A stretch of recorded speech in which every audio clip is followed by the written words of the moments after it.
5,000 कोटी रुपये आणले म्हणून गावभरात त्यांनी बॅनर लावले. 5,000 कोटी रुपये कुठे गेले? की काम एकच आहे आणि श्रेय दुसरं लाटायचं बघायला लागलंय. 7.5 वर्ष झालं तुम्ही सत्ता भोगताय, तुम्हाला तेव्हा लाडकी बहीण दिसली नाही का? आम्ही 50% मध्ये मागत असताना 25% वाढवून एवढे अभ्यासून देत. आज आपण आलेलो आहोत धाराशिव जिल्ह्यामध्ये. धाराशिव जिल्ह्याची ओळख विशेष आहे कारण या जिल्ह्यामध्ये राजकीय नेत्यांमुळे त्यांच्या कारकिर्दीमुळे विशेष ओळख झालेली आहे. आणि प्रामुख्यानं पाहिलं तर मराठवाड्यातील एक जिल्हा म्हणून चर्चेत असणारा धाराशिव जिल्हा आहे. आवाज लोकशाहीचा आज आपण धाराशिवमधून करणार आहोत. नमस्कार, मी सचिन बडे आणि आपण माझ्या मागे पाहत असाल तर ही धाराशिवची राजकीय नेते मंडळी तुम्हाला दिसत असतील. यामध्ये काही समाजसेवक देखील आहेत आणि हेच ते राजकीय चेहरे आहेत जे या जिल्ह्याचं राजकारण सांभाळतात आणि त्यानंतर या माध्यमातून का होईना जनतेचे प्रश्न सोडवण्याचा प्रयत्न करतात. सत्ता बदलत गेलेली आहे, नेत्यांकडं सत्ता होती त्यानंतर काय झालं, आता सत्ता आहे, नेमकं काय होतं आहे, या बऱ्याचशा प्रश्नांची उत्तरे जी आहेत ते आपण या नेत्यांकडून घेणार आहोत. मात्र प्रामुख्यानं या शहराचा या जिल्ह्याचा विकास झाला आहे का ह्या मुद्द्यापासून आपण सुरुवात करूयात. कारण सर्वसामान्य जनतेला तुमचं चिन्ह कोणतं आहे याच्याशी मतलब नाही आहे, मात्र तुम्ही नेते असताना कोणते कामं करतात आणि किती कामं केलेली आहेत या प्रश्नाची उत्तरं जनतेला हवेत. आपण काही जणांकडून जाणून घेतो आहे. सर्वप्रथम पाहिलं तर राजकीय नेत्यांसोबत काही संघटनासुद्धा आपल्यासोबत आहेत, त्यांच्याशी संवाद साधतो आहेत. काय सांगाल, जनतेचे प्रश्न जे आहेत ते या जिल्ह्यातील सोडवले गेलेले आहेत का? जय शिवराय. मनोज जरांगे पाटलाच्या माध्यमातून आम्ही प्रथमच या निवडणुकीमध्ये येत आहोत. सांगायचं तात्पर्य एवढंच आहे की महाविकास आघाडी असो किंवा महायुती असो, ह्या दोघांनीही बदमाशांनी काम केलेलं नसल्यामुळं आज मनोज जरांगे पाटलाला सामाजिक काम सोडून राजकारणामध्ये यावं लागत आहे. बरं, आता आरोप प्रत्यारोप होत असताना काही जण तुमच्यावर असे आरोप करतात की सरकार तुमच्याकडे असताना, सत्ता तुमच्याकडे असताना तुम्ही योग्य ती कामं केलेली नाही आहेत, त्यामुळं काही लोकांना बदल हवा आहे तर काही जणांना असं वाटतं या सरकारमध्ये कामं होत आहेत. तुमची काय प्रतिक्रिया आहे? या सरकारनं, महायुती सरकारनं खूप चांगले कामं केलेले आहेत, त्यामुळं जनता पुन्हा एकदा महायुती सरकारलाच निवडून देणार आहे. आणि ह्या जिल्ह्यामध्ये आजपर्यंत जेवढा विकास निधी आला नव्हता तेवढा विकास निधी या महायुतीच्या सरकारनं या ठिकाणी दिलेला आहे. त्यामुळे या ठिकाणी कुणीही नाराज नाही आहे, काही नाही आहे. सर्व नाराज नाही असं म्हणतायत, मात्र मी ज्या रस्त्याने आलो त्या रस्त्यांची अवस्था पाहिली तर अतिशय बिकट आहे. काय वाटतं तुम्हाला, शहराची जी परिस्थिती आहे हे पाहून विकास झाला असं वाटतंय का? कारण जी स्थिती आहे ही मराठवाड्यातील काही जिल्ह्यांशी अशी कमी पाहायला मिळते. तर मुळात बघितलं तर सत्ता कुणाकडे आहे आपल्या सगळ्याला माहिती आहे. या सगळ्यांचे नेते कार्यकर्ते एकमेकाच्या पक्षामध्ये आवक जावक चालू आहे. इथं विकास नावात कुणालाच, विकासाच्या ह्याच्यामध्ये कुणालाच इंटरेस्ट नाही आहे. तर आम्ही विकासाचं राजकारण घेऊन पुढे येतो आहेत. आम्हाला कुणावर आरोप प्रत्यारोप करण्यात अजिबात रस नाही आहे. आपल्या धाराशिव शहरामध्ये बघितलं तर आत्ताच 2-3 अपघातामध्ये मृत्युमुखी पडलेत रस्त्याच्या बिकट अवस्थेमुळे. आता तुम्ही जसं म्हटल्याप्रमाणे तसंच शाश्वत जे काही आहे, शाश्वत पाण्याचा प्रश्न आहे. खेळाडूंसाठी मैदान शाश्वत नाही आहे. म्हणजे एक चालायचं म्हणून चालवलं आहे, निवडणूक प्रलोभन दाखवत पुढे ढकलायच्या आणि निवडणूक जिंकायच्या, ह्याच्या व्यतिरिक्त चालू ह्याच्यामध्ये कोणाचाही काही उपयोग होणार नाही आहे. त्यामुळं आमचा रस विकासाच्या बाबतीत आहे. रस विकासात आहे, शहरात विकास नाही आहे असे आरोप केले जात आहेत. प्रत्यक्षामध्ये एवढ्या वर्षांपासून तुमच्याकडे मंत्री आहे, तुमच्याकडे सत्ता आहे, पॉवर आहे, निधी आहे, मात्र कमी काय पडते? मुळात काय झालेलं आहे की मागील 5 वर्ष खासदार आणि आमदार हे शिंदे ठाकरे सेनेचे आहेत. शहरामध्ये 2-3 मृत्यू पण पडलेले आहेत. कुठलाही विकास निधी शहरात वापरला गेलेला नाही. कुठं गेला कुणाला माहीत नाही. का टक्केवारी देऊन दिला आहे का कुणाला दिला आहे, कुठं कामं दिसलेली नाहीत आम्हाला. आमच्या शहरात तर एकही काम दिसलेलं नाही. हे जे चौकात जी काय महापुरुषांची ही केलेत त्याचीसुद्धा बिलं निघालेली नाहीत. लोक ते उचलून न्यायच्या तयारीत आहेत वापस, ज्यांची बिलं निघाली नाहीत हे असं मला आत्ता कानावर आलेलं आहे. म्हणजे काय केलं, काय आरोप करताय ते ठाकरे गट सुद्धा आपल्यासोबत आहेत. आपण त्यांच्याकडून जाणून घेऊयात काय त्यांची भूमिका आहे. काय सांगाल, आरोप होत आहेत मात्र तुम्ही ज्या पद्धतीनं आरोप सहन करताय नेमकं हे झालंय का? नेमकं 50 वर्ष झालं पद्मश्री पाटील उस्मान जिल्ह्यावर राज्य करतात. तालुका रातूर हा तालुका होता, ह्याच्या पाठीमागून रातूर हा किती मोठा जागा आणि हे उस्मान मागं आहे तसंच आहे. आणि पद्मश्री पाटलांना म्हणतात की बा आम्ही काम करतो. काय काम केलं? काम काय केलं दाखवा ना, सांगा ना. कामं काय केलेत मात्र तुमचे आरोप होत आहेत? सर आता आमच्या सरकारने सांगितलं की महायुती सरकारने काम चांगलं केलं. सर आपण बघतो महाराष्ट्रामध्ये महायुती सरकार म्हणजे स्थगिती सरकार म्हणून त्याचं घोषणा झालेली आहे. प्रत्येक महाविकास आघाडीच्या काळामध्ये जे काम मंजूर झाले रस्त्याचे त्या कामाला स्थगिती देण्याचं काम या महायुती सरकारनं केलेलं आहे. आपण बघतो की या पालकमंत्र्यांनी जाहीर धाराशिव शहरामधील कामाला स्थगिती स्वतःच्या लेटर पॅडवर दिलेली आहे. आणि 140 कोटीची कामं मंजूर झाली म्हणून स्वतः या ठिकाणी हो का या ठिकाणी तुम्ही बघा या ठिकाणी पालकमंत्र्याचे या ठिकाणी बॅनर आहे की 140 कोटी रुपये मंजूर झाले. तसेच भारतीय जनता पार्टीचे तुळजापूरचे आमदार राणा जगजितसिंह पाटील यांनी सांगितलं की 154 कोटीचे कामं मंजूर झाले, डीपी रस्ते ते 154 कोटीचे कामं कुठं हरवले गेलेत का, कुठं गायब झालेत का? 5,000 कोटी रुपये आणले म्हणून गावभर त्यांनी बॅनर लावले. 5,000 कोटी रुपये कुठे गेले हे त्यांना पण त्यांनी विचारणं गरजेचं आहे. परंतु सत्ताधारी असताना सुद्धा आरोप हा केला जातोय की निधी जो आलाय तो निधी गेल्याच्या नंतर टक्केवारीवर सुद्धा आरोप करतायत. काय सांगाल, एक नवतरुण रक्त म्हणून तुम्हाला ओळखलं जातं, तुम्ही सुद्धा राजकारणामध्ये सक्रिय आहात, काय वाटतं तुम्हाला आरोप प्रत्यारोप होतात? नवतरुण म्हणजे सगळ्यात महत्त्वाचा जे प्रश्न होता आपल्या धाराशिव जिल्ह्याचा तो होता मेडिकल कॉलेजचा. आणि तो मेडिकल कॉलेजचा प्रश्न हा ओमदादांनी आणि कैलासदादांनी मार्गी लावलेला आहे. त्याच्यामुळे सगळ्यात मोठं जर अभिनंदन कोणतं करायचं असेल तर आपल्याला त्या गोष्टीचं करावं लागेल. आणि दुसरं काम म्हणलं तर आपली रेल्वे धाराशिव तुळजापूर सोलापूर ही रेल्वे मार्गाचा जो सगळ्यात मोठा प्रश्न होता तो देखील कैलासदादांनी आणि ओमदादांनी मार्गी लावलेला आहे, नाही की सत्ताधाऱ्यांनी मार्गी लावलेला आहे. त्याच्यामुळे म्हणू शकणार नाही की यांनी विकास केलेला नाही. आणि स्थगिती सरकार हे एवढं मोठं ढोंग करत आहेत. एक जण म्हणतोय मी निधी आणला, दुसरा म्हणतो हा मी निधी आणला, पण निधी कुठं आहे दाखवा ना. तुम्ही बॅनरबाजी करता पूर्ण शहरामध्ये 150 कोटीचा 160 कोटीचा, कोण मध्ये 200 कोटी आणले, कोण मध्ये 5,000 कोटी आणले.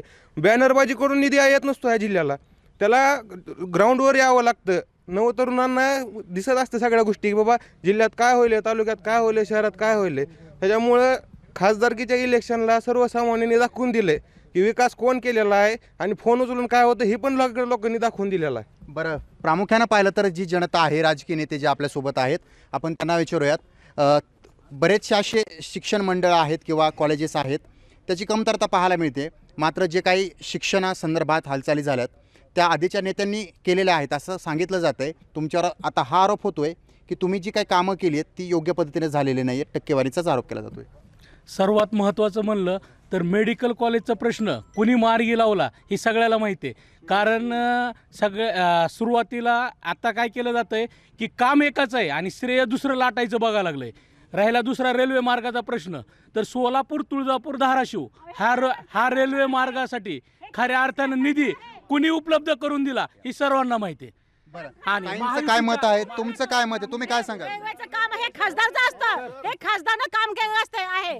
हे उगाच आमदार बेकाम केलं स्वतः ओढून घेतात. हे काही नाहीये, खासदारचं काम आहे. खासदार आम्ही प्रतिनिधी म्हणून आम्ही निवडून दिलाय त्यांना. इथला विकास जो आहे तो निरोळा नेऊन ठेवलाय त्यांनी. पूर्ण इथली बेकारी जी वाढवली आहे त्याला फक्त पद्मसिंह पाटील आणि राणा पाटलाचं घर कारणीभूत आहे जिल्ह्यामध्ये. इथले नेते, राजकीय नेते जे आहेत त्यामुळे हे सर्व विकास खडलाय. विश्वासानं ज्यांच्याकडे सत्ता 40 वर्ष दिली त्यांनी इथल्या ज्या विकास योजना उस्मानाबादच्या नावावरती मंजूर करून घेतल्या, परंतु वास्तविक पाहता ते नवी मुंबई नेरूळला त्या शिफ्ट केल्या, ज्याचं की मेडिकल कॉलेज आहे. आणि त्याच पद्धतीने आता जो संघर्ष करून मेडिकल कॉलेज आहे की या महाराष्ट्राचे आरोग्य शिक्षण मंत्री होते अमित देशमुख, उद्धवजी ठाकरे आणि या सगळ्यांनी मिळून तो प्रयत्न केला. कैलास पाटील आमदार होते आणि ओमराजे खासदार यांनी पाठपुरावा करून हे नवीन मेडिकल कॉलेज या ठिकाणी मंजूर केलेलं आहे. या सगळ्या बेरोजगारी जी या जिल्ह्यामध्ये वाढलेली आहे याला कारणीभूत फक्त हे डॉक्टर पद्मसिंह पाटील आणि त्यांचे चिरंजीव राणा पाटील यांनी वाढवलेले आहे. आपण या ठिकाणी पाहतोय. आता आपण मनसेची सुद्धा भूमिका काय आहे ती जाणून घेऊयात. कारण आता हे दोघंही सत्तेमध्ये होते नव्हते, मात्र आता ही परिस्थिती पाहायला मिळते. आपलं असं भिजत घोंगडं आहे, आपण सत्तेतही नाही येतं, मात्र तरीसुद्धा आता तुम्ही हा जो शहराचा विकास पाहताय, जी परिस्थिती पाहताय, काय वाटतं तुम्हाला? कसं आहे, आमची पहिल्यापासून रस्त्यावर सत्ता आहे. दुसरी गोष्ट, इथे जेवढे पक्ष उभारलेले आहेत, महायुतीतले असतील, महाआघाडीतले असतील, सगळ्यांनी सत्ता भोगले. कोण म्हणते 40 वर्ष भोगले, कोणी 10 वर्ष भोगले, पण आज 77 वर्ष झाले देशाला स्वातंत्र्य मिळून. हे फक्त साधा रस्ता देऊ शकले नाहीत शहराला, लहान मुलांना खेळायला क्रीडांगण देऊ शकले नाहीत, वृद्ध माणसांना फिरायला बगीचा देऊ शकले नाहीत. एवढी शोकांतिक आहे. हे फक्त गप्पा मारतात. 10 वर्ष ह्यांनी सत्ता भोगली, 40 वर्ष ह्यांनी सत्ता भोगली, ह्यांना कुणालाही काय करायचं नाही, फक्त एकमेकावर टीका करायची आहे. सत्तेमध्ये तिघजण आहेत, तिघांची सुद्धा या ठिकाणी रिक्षा जी आहे ती जोरात चालली आहे. मात्र आरोप प्रत्यारोप काय तुमच्यावर थांबायला तयार नाही आहेत. तिघंही एकत्रित आले, मात्र मग त्या केंद्रीय चौकशी एजन्सी असतील त्यांचा आरोप आहे, नेत्यांवरही आरोप केला गेलेला आहे आणि त्यामुळे हे सत्तेत आले, माटल्या लावून बसलेत असा आरोप होतोय. त्यामुळे विकास कडतोय 100% मुळात यांच्याकडे विकासाचा दृष्टिकोनच नाही आहे. प्रत्येक निवडणुकीला कसं सामोरं जायचं आणि त्याच्यासाठी काय लागतं, काही घोषणा असतील, काही निधी असतील, काही ED असेल, कुठं CBI असेल, कुठं जे हत्यार वापरता येऊ शकतं ते हत्यार वापरायचं आणि सत्तेत यायचं, हेच भाजपाचं एकमेव धोरण आहे.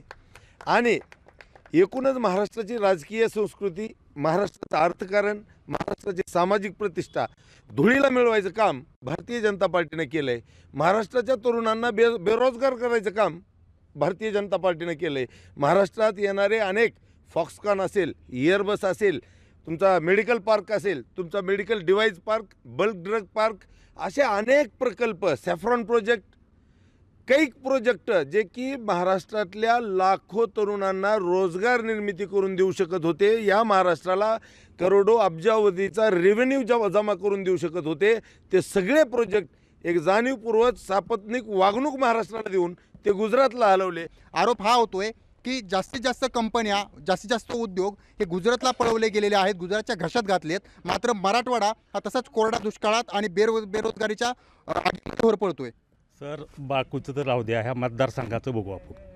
ह्या लोकसभा मतदारसंघातल्या पोरांना रोजगार आहे का नाही, हा महत्वाचा मुद्दा आहे.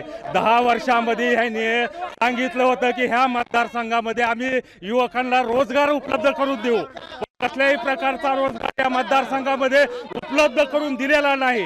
या मतदारसंघामध्ये कसल्याही प्रकारचा विकास या आमदार आणि ह्या खासदारनं केलेला नाही. ज्या काही योजना या मतदारसंघामध्ये आलेल्या आहेत त्या केंद्राच्या आणि ह्या राज्य सरकारच्या आलेल्या आहेत. त्याच्यामुळे या मतदारसंघामध्ये कुठेतरी थोड्या प्रमाणामध्ये लोकांच्या हाताला काम आणि विकासाचं काहीतरी मॉडेल या ठिकाणी. विकासाचं मॉडेल म्हटलं जातं, विकासाचं मॉडेल आलंय का? धाराशिव जिल्हा हा कृषीप्रधान जिल्हा असल्यासारखा आहे, तर शेतकऱ्याचा विषय आजपर्यंत घेतला नाही आणि शेतकऱ्याला योग्य भाव दिला नाही.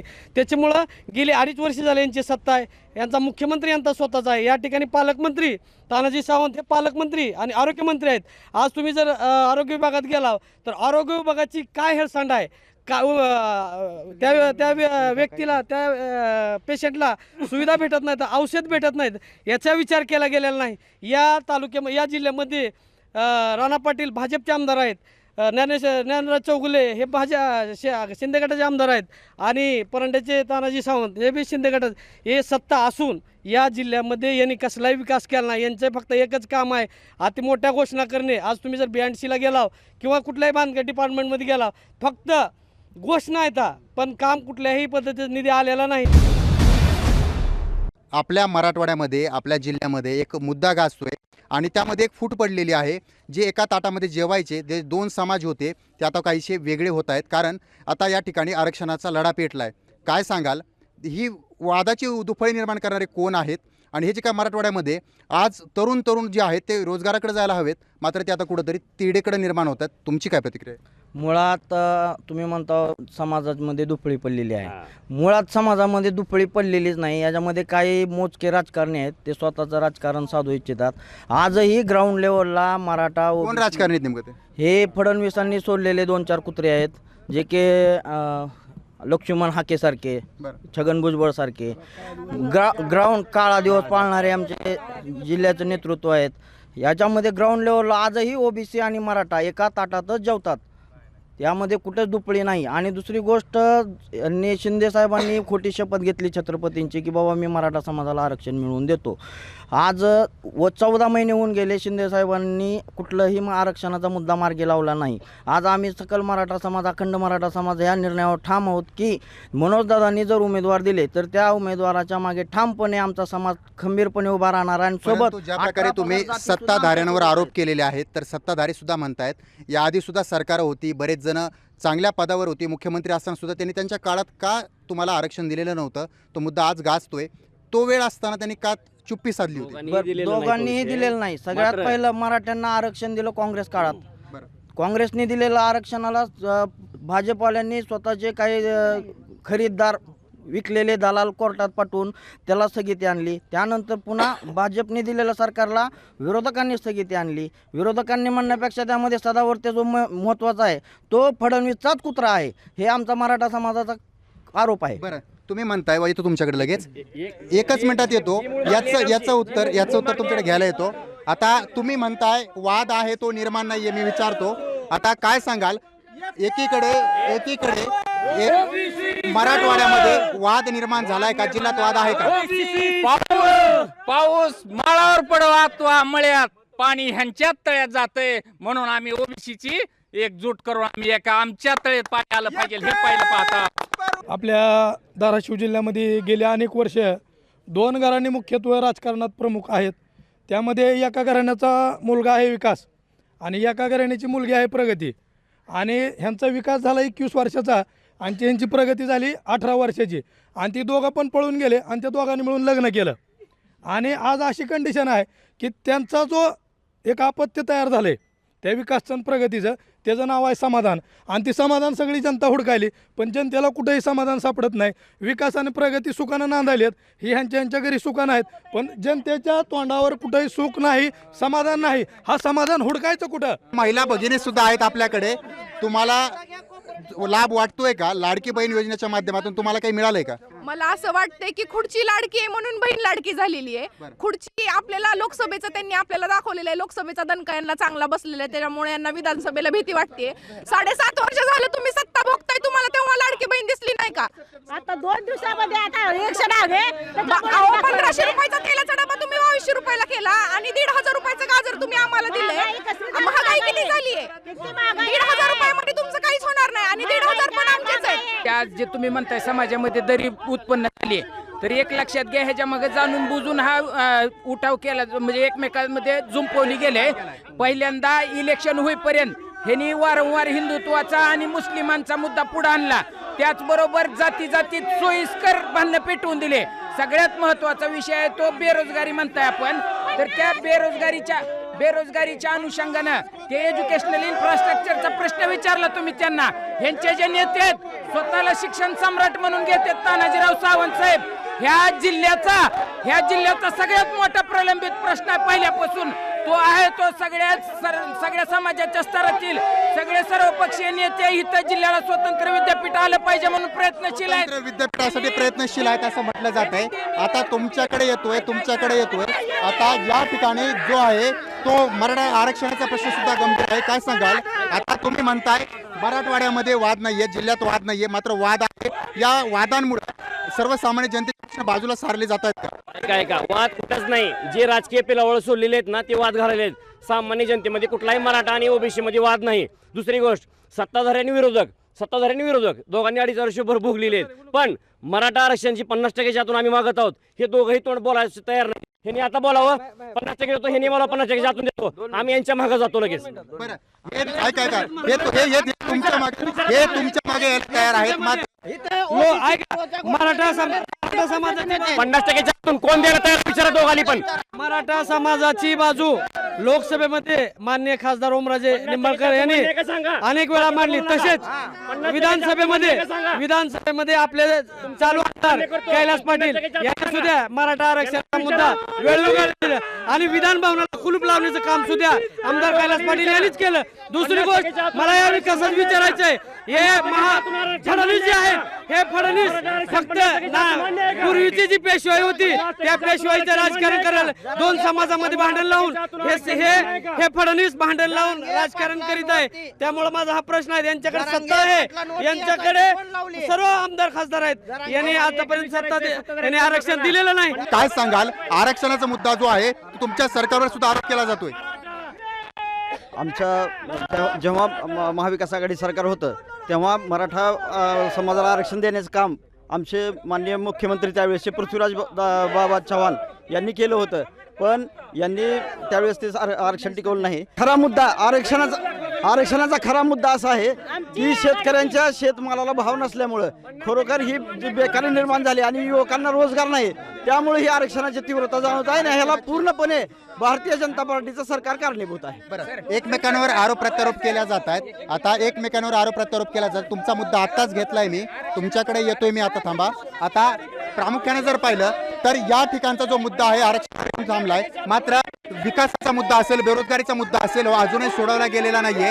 आणि प्रामुख्याने जर पाहिलं तर या ठिकाणी आता एक मुद्दा जो आहे तो विचारतोय शेवटचा प्रश्न विचारतोय सर्वांना. एक शेवटचा प्रश्न आहे सर्वांसाठी. एक शेवटचा प्रश्न आहे. तुम्ही काय सांगाल? विकास कधी होईल? सर सर्वात महत्वाचं खोक्याची भाषा करणारे स्वतः सत्तेमध्ये 5 वर्षाखाली येणाऱ्यासाठी हिंदू हृदय सम्राट बाळासाहेब ठाकरे यांच्या विचाराची विचारधारा सोडून कोणासोबत लाचारी करून सत्तेत आले. हे आपण बघितलं पाहिजे. आणि महायुतीच्या काळामध्ये समृद्धी महामार्ग असतील, अटल सेतू असतील, आणि महिलांसाठी सगळ्यात महत्वाचं म्हणजे महिलांची लाडकी बहीण योजना, क्रांतिकारी योजना. या योजनेमुळे हे महाविकास आघाडी बिघडलेली आहे. कारण आरक्षणाच्या मुद्द्यामुळे विकास राहिलाय का? आघाडीचे सर्वश्रेष्ठ नेते शरद पवार साहेब काय म्हणले की 50%च्या पुढे 25% वाढवून द्या. हा का पर्याय का आमचा? आम्ही 50% मागत असताना त्यांनी 25% वाढवून द्या. कशाला ते करत? एवढे अभ्यासून देते होणार नाही सांगते होते म्हणून 50% मागणी केली जाते. 50% मागणी केली जाते. सत्ताधाऱ्यांकडे विरोधकांकडे 50% आरक्षणाचा मुद्दा ओके आहे का? आता इथं सत्ताधारी आहेत, विरोधक आहेत. आतापर्यंत जी काय असेल मोठे मोठे घराणे धाराशिव जिल्ह्याच्या विकासाच्या मुद्द्यावर आज यांनी 40 वर्ष दोन्ही पार्ट्यांनी राजकारण केलेलं आहे, पण ह्यांनी कुठलाही विकास करू शकलेले नाही. आज कुणाची गरज आहे? तर आज खरोखर तरमळीच्या माणसाची विकासाची गरज आहे. विकास व्हायला हवाय. तुम्ही असं म्हणता विकास व्हायला हवाय, काय सांगाल? शहराचा विकास झालाय का फक्त भांडणच चालू आहेत आपले? काय म्हणतो माहिती आहे का?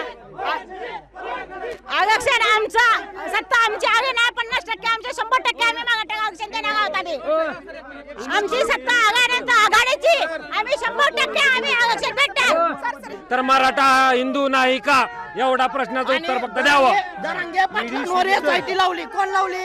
यांनी लावली. दुसरी गोष्ट मराठ्यांच्या आया बहिणीवर लाठीचार्ज केला. कोण लावला? सत्ताधाऱ्यांनी लावला. आणि तिसरी गोष्ट इथं जे ओबीसी पर्वच्या घोषणा देत आहेत ते 2 दिवसापूर्वी दरंगे पाटलांच्या जाऊन पाया पडून आलेले आहेत. हे पण मला सत्ताधाऱ्याला विचारायचंय, तुम्ही गेल्या 2.5 वर्ष झालं सत्तेत आहो, सत्तेत काय केलं तुम्ही? मराठा आरक्षणाचा मुद्दा प्रलंबित का ठेवला? ओबीसीचा मुद्दा प्रलंबित का ठेवला? आणि पुण्यश्लोक अहिल्यादेवी होळकरांचा आज आहे. 10 रुपये निधी दिलाय का? दिलाय का निधी? नाही दिला. विकास कधी होणार? विकास तुमचा प्रश्न चांगला होता. विकास कधी होईल? ज्यावेळी मतदार वंचितापैकी आमदार करेल त्यावेळेसच विकास होईल. आपण या ठिकाणी पाहताय ही धाराशिवची जनता आहे, धाराशिवची नेते आहेत. या ठिकाणी विकासाची मागणी केली जाते, मात्र रोजगार विकास हा प्रश्न जो आहे तो अजूनही सोडवला गेलेला नाहीये. ही जनता आपल्या सोबत आहे. आणि या ठिकाणी प्रामुख्याने पाहिलं तर मराठवाड्याचा मुद्दा असेल किंवा धाराशिवचा मुद्दा असेल, हा कधी सोडवला जाणार हाच प्रश्न या ठिकाणी याच मुद्द्याचं उत्तर या ठिकाणी विचारलं जात आहे. या ठिकाणी ओंकार कुलकर्णीसह मी सचिन बडे, लोकशाही मराठी, धाराशिव.